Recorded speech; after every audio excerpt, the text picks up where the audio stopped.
A to Z with Mark Zinno, part of Locked On Sports Atlanta, and it starts now.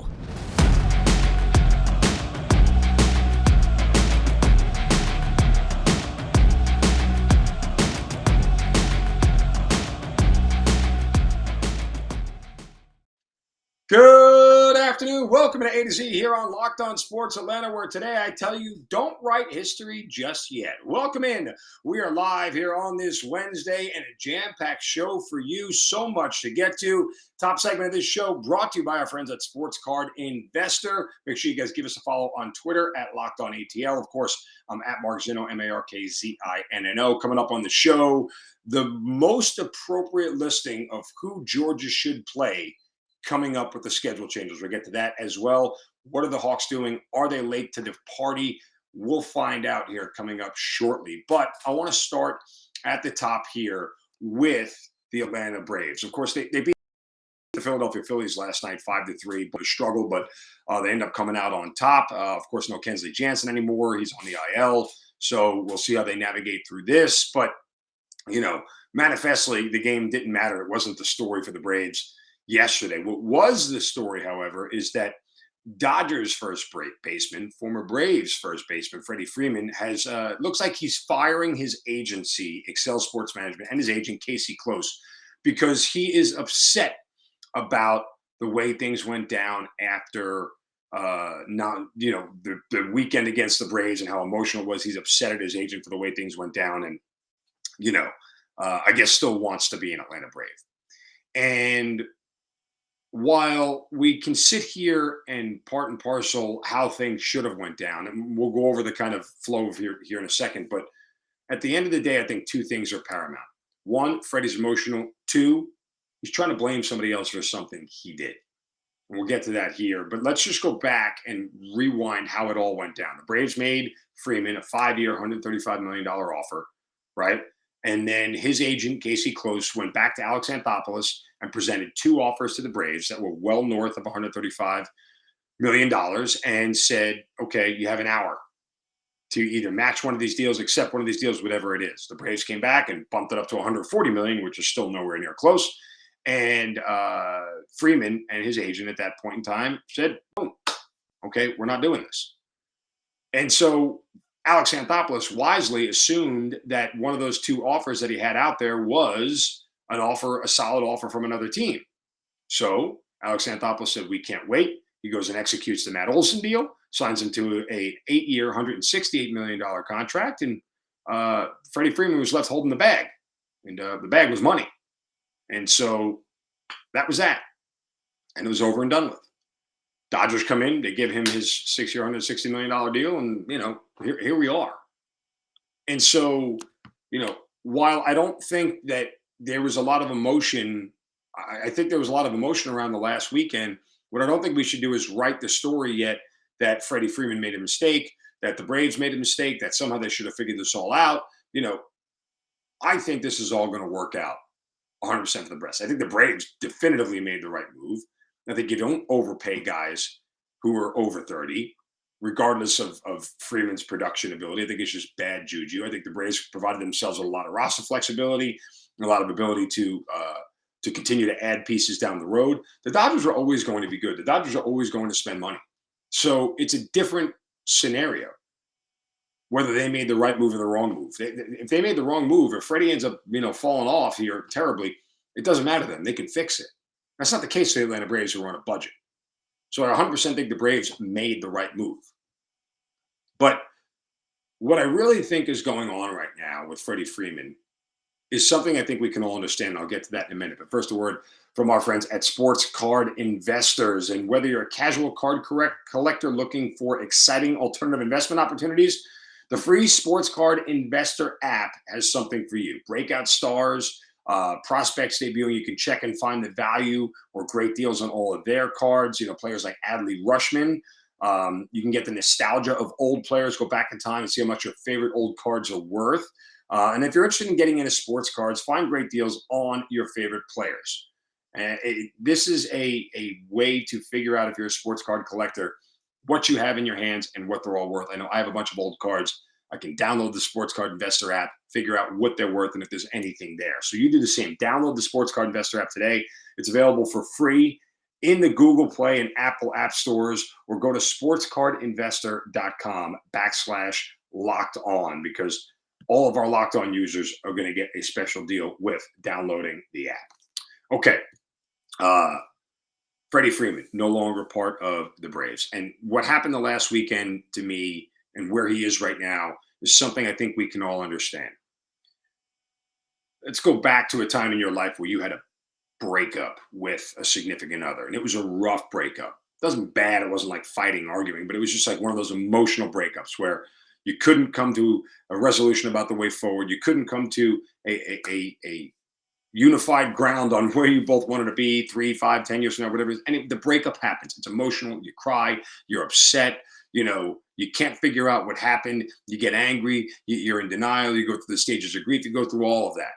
And then you get over that initial shock of the whole thing, and you start to move forward in your life. And then there's a happenstance meeting between the two of you. You both end up in the same place at the same time. And it's one of those things where for you, your heart skips a beat, your eyes bug out like you can't believe that they're there, and whoa. And your chest is pounding, you don't know what to do, and your ex walks over and they say hello and they give you a hug, and for a moment it feels great, and then all these emotions start rushing back. Did we do the right thing? Should we have broken up? Are we supposed to stay together? This felt right, and I can't believe that I did this. And you're just overwhelmed, and you're thinking and overthinking and now analyzing, and it's paralysis by analysis. It's all those things. You just can't figure it all out. And you're starting to question whether you did the right thing. And then guess what? That moment passes again. And then 6 months, a year down the road, you meet somebody else, and guess what? You realize it was the right move. What I found was better. And I'm not sitting here saying what Freddie Freeman's better than others. What I'm saying here is that there's a lot of emotion involved in this right now, and there shouldn't be any emotion involved in business.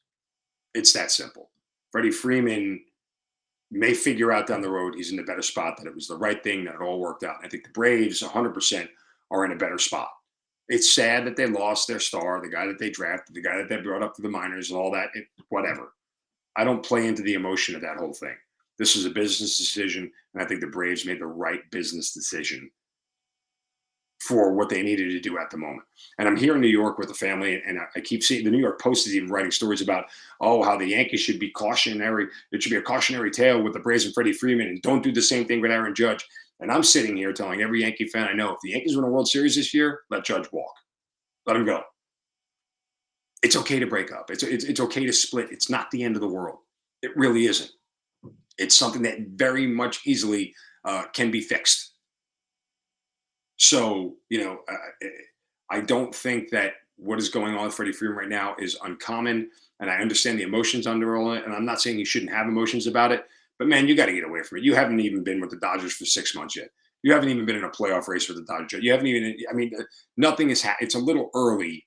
You're still in that emotional phase wondering, and the meeting, the happenstance meeting was a little too close to when it was, any chance to get settled in the new relationship that you're in. And while I'm not going to be a relationship expert here, I'm just going to say that I think it all worked out for all parties involved, and we'll see that down the road. All right, coming up next, the SEC football schedule is changing. Now, I understand geographic boundaries and everything else, but what the real Georgia schedule should look like from a purely football standpoint, we'll do that next right here on A to Z on Locked On Sports Atlanta, free on YouTube, and wherever you get your podcast, search Locked On Sports.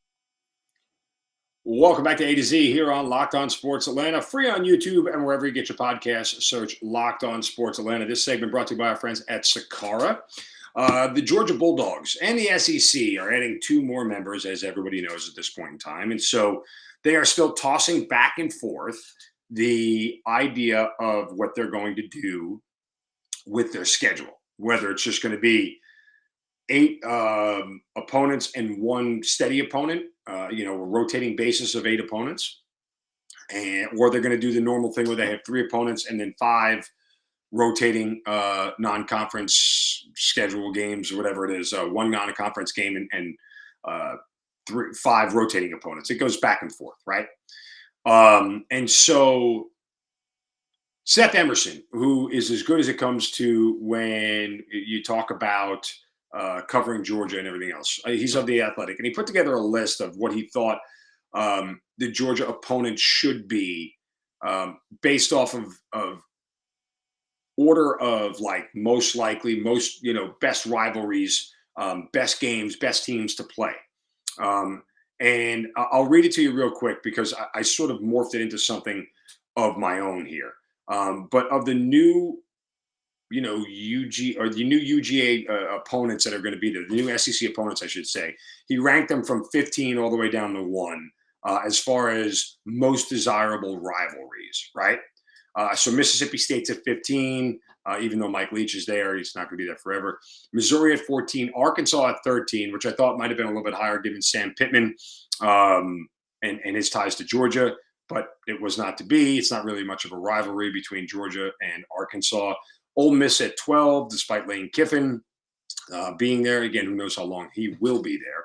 Vanderbilt at 11, Kentucky at 10, A&M at 9, LSU at 8, which I also thought would be higher. They only played each other 12 times since 1992, so it's not a team that Georgia plays all that often. Oklahoma at 7, Texas at 6, Bama at 5, Tennessee at 4, South Carolina at 3, Auburn at 2, and obviously Georgia at 1. And if that is, it's going to be a 9-game conference schedule that rotates. The one game that you're going to see every single year is Georgia, Florida. Now, I took it in a little bit of a different direction. And what I said was basically from a purely football standpoint, what do I want to see? Which teams do I want to see Georgia play over the next 3 to 5 years, right? Because I'm here for good football. I'm here for exciting football. I'm here for matchups that actually matter. And I think that when you talk about, the matchups that I want to see, this is the way I sort of run it down. I'll give you those here in a minute. First, a word from our friends at Sakara. If you are looking for wellness, joy, and abundance in all the areas of your life, the way to start is with what you eat. With Sakara, you can get nutrient-dense nutrient-dense meals. There are probably some metals in there, like the minerals that you need. Anyway, snacks and supplements that nourish your body without ever sacrificing taste or quality. True radiance starts on your plate, folks.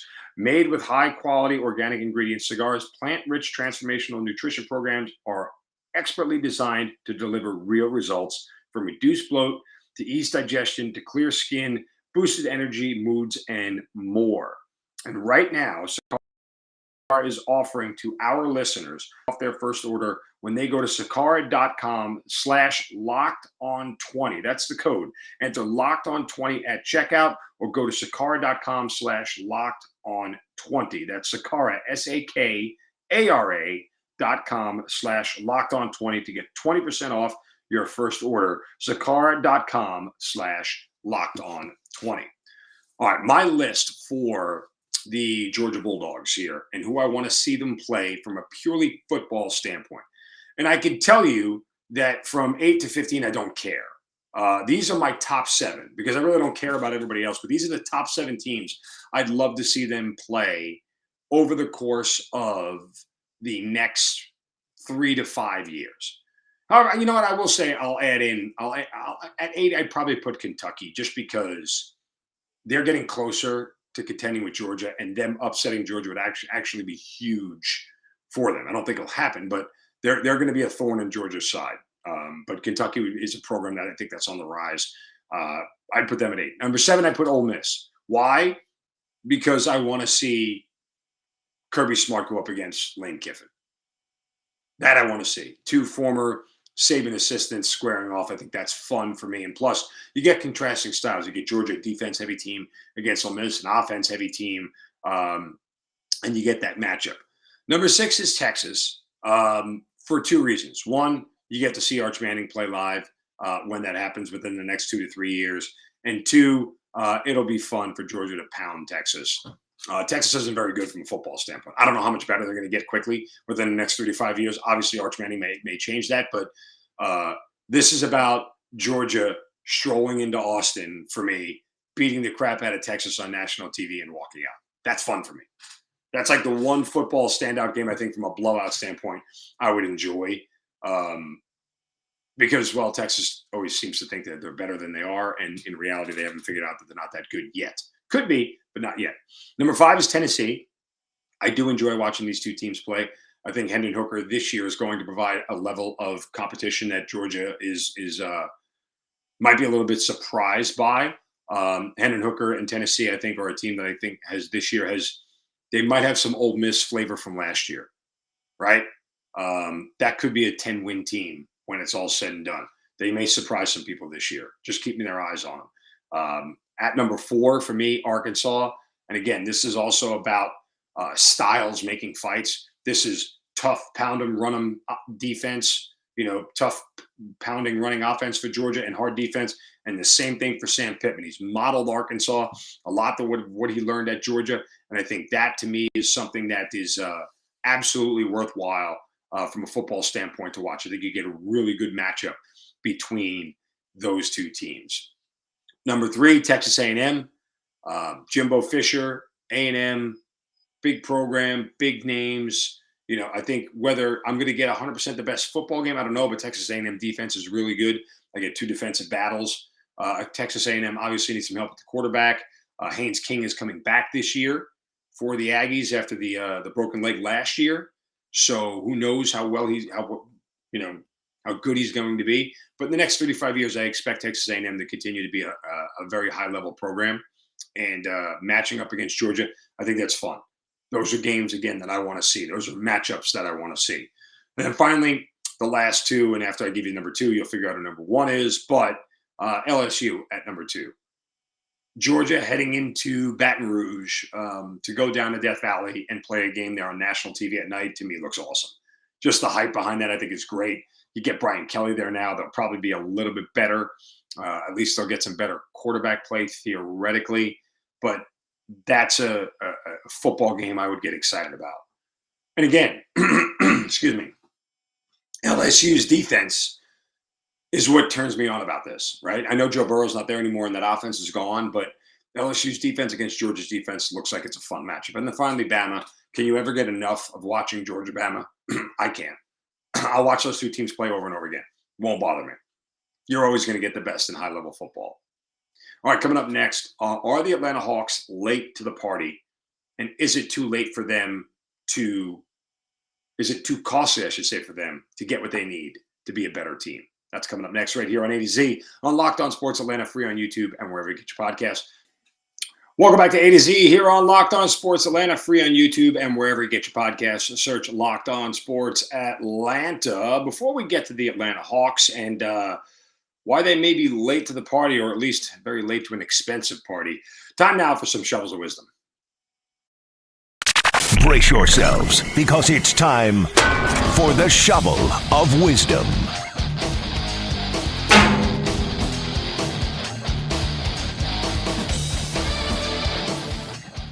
Yeah, you know how we do it every day. We like to whack somebody upside the head with a shovel, set them straight for doing something or saying something stupid. You can do so as well on my Twitter account at Mark Zinno, MarkZinno.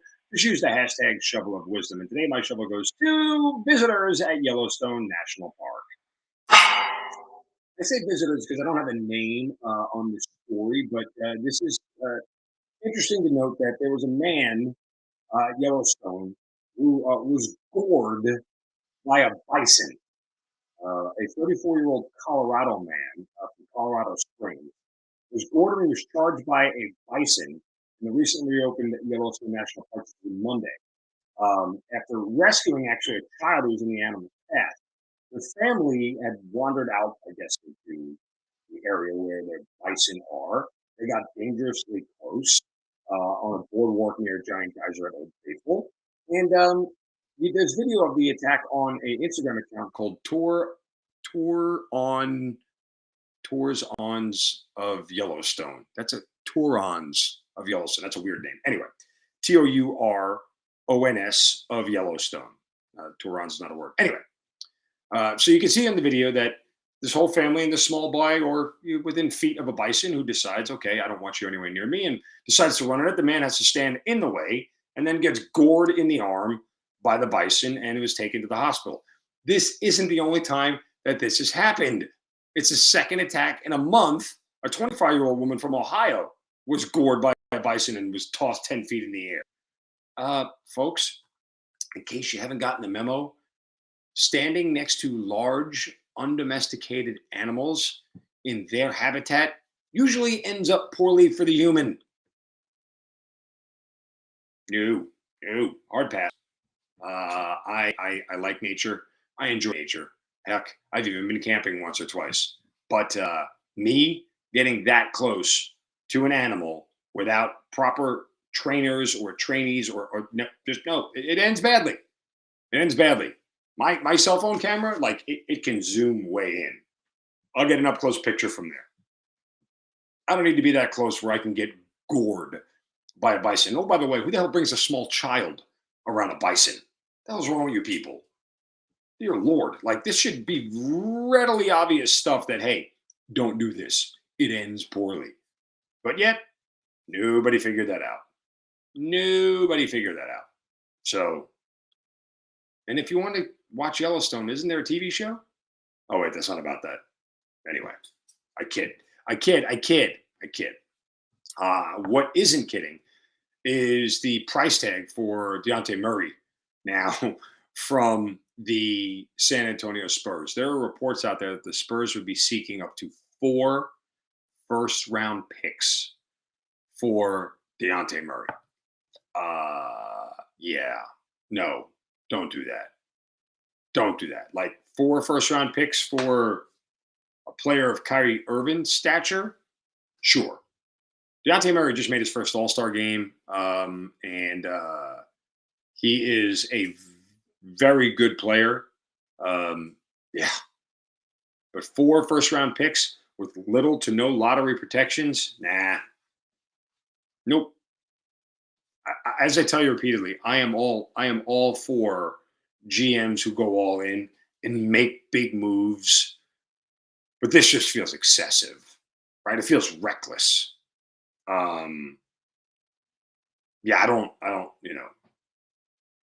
it just doesn't feel like you're making the best deal. Now, the other reports say that the Spurs would accept Onyeka Okongwu in lieu of one of those first round picks. If I said Okongwu and 2 first round picks, you might sell me. You could sell me. I think I could be sold. Because in reality, then again, you still keep Collins, you still keep Capella. You have those parts of your team that are still intact and ready to go, and you add a piece like Murray. Okay, I can do that. But again, this is the problem for the Hawks, is that they have to try to find a way to get better, faster, without having to retool the entire roster. It's not an easy situation at all. It's not an easy fix. So, and you see what the New York Knicks are doing right now is they traded Nerlens Noel, and they cleared some cap space to get Jalen Brunson. Like, Jalen Brunson is a very good player, but does he catapult the Knicks to a 4 or 5 seed in the East? Nah. Just doesn't. Like he just flat out doesn't. So I don't know that there is any sense in what the Knicks are doing, and I hope the Hawks don't end up in that same spot. I don't think they will, because they have better leadership and a better GM, but this is a scenario for the Hawks that they have got to figure this out and figure it out fast, because when free agency, when that door opens, it's gonna go quick. It's gonna go quick. So what your hope is that you're not left there going, I don't have somebody to dance with. The music's gonna stop. If they don't have a trade partner, guess what? They're running it back again. And that doesn't feel good for the Atlanta Hawks.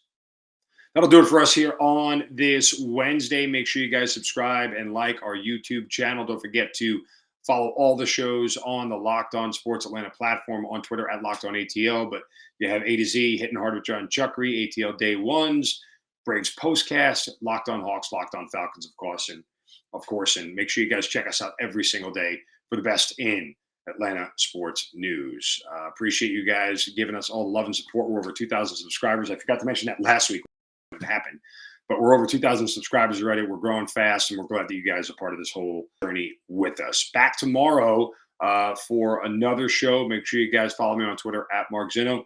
You guys have a great day. Don't take the crap from anybody. See ya.